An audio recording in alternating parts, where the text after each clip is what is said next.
For decades, there was this whole complex but really crucial set of rules that kept the world's biggest nuclear arsenals in check.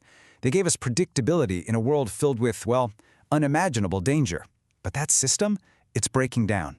And we're heading into what a lot of people are calling a nuclear fog, a totally new era of uncertainty, of guesswork, and a whole lot of risk. All right, let's get into it. And that's really the question, isn't it? For the first time since the Cold War, the world's nuclear powers might soon be operating with absolutely no verifiable limits on their arsenals. So what does that actually mean for all of us? And look, this isn't some far-off abstract problem. There's a very real, very hard deadline ticking away. February 5th, 2026. That's the day the New START Treaty, which is the last agreement of its kind between the US and Russia, is set to expire. If we don't have a replacement, that final guardrail is just gone. To really get why this is such a big deal, we need to rewind the clock a bit. Let's take a look at the original problem these treaties were even designed to solve, the terrifying idea that dozens of countries could get their hands on the bomb.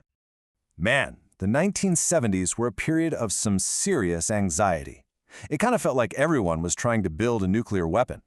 The US was uncovering secret programs not just in rival nations, but even among its own allies, from Taiwan to South Korea.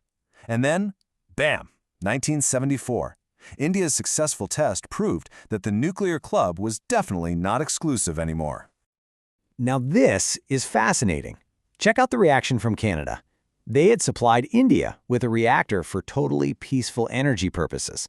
But after the test, they were absolutely horrified. They were worried their technology had basically turned into a do-it-yourself bomb kit. And that perfectly captures the dilemma, right? How do you share peaceful nuclear tech without spreading the bomb? So right after the Indian test, this was the pretty grim assessment from US Secretary of State Henry Kissinger. He basically saw more countries getting the bomb as inevitable, but he believed the US had to do everything it could to just slow it down. And that was a huge shift in policy. But stopping new countries from joining the club was only half the battle. The other, and you could argue bigger, problem was figuring out what to do with the just massive arsenals that the United States and the Soviet Union already had. And that's where arms control enters the picture. And just so we're all on the same page, it's really useful to get these two key terms straight. Non-proliferation, that's about trying to lock the door to the nuclear club so no one else gets in. Arms control, on the other hand, is about the countries already inside the club agreeing on some rules so they don't have a catastrophic fight. So treaties like the First START agreement back in '91, they were the bedrock of this whole system. And the goal wasn't just to set limits on weapons. Now, the real magic was creating predictability. Through things like on-site inspections and sharing data, each side could actually prove it was following the rules. And that trust is what kept things from spiraling out of control. Which brings us right back to today. Because that whole carefully built system of verifiable limits and predictability, it's collapsing. And here's the thing you absolutely have to understand. That entire framework, all those treaties, they were built for a two-player game, the US and the Soviet Union. But that's just not the world we live in anymore. The whole game has changed. Fundamentally. The US and Russia still have the largest arsenals by far, but China is expanding its nuclear forces, and they're doing it fast. This creates this messy three-body problem that the old two-player treaties were just never, ever designed to handle. And the breakdown? It's been speeding up. In 2023, Russia suspended its participation in New START, which basically ended on-site inspections. At the same time, China has flatly rejected any calls to join arms control talks, saying its arsenal is still much smaller.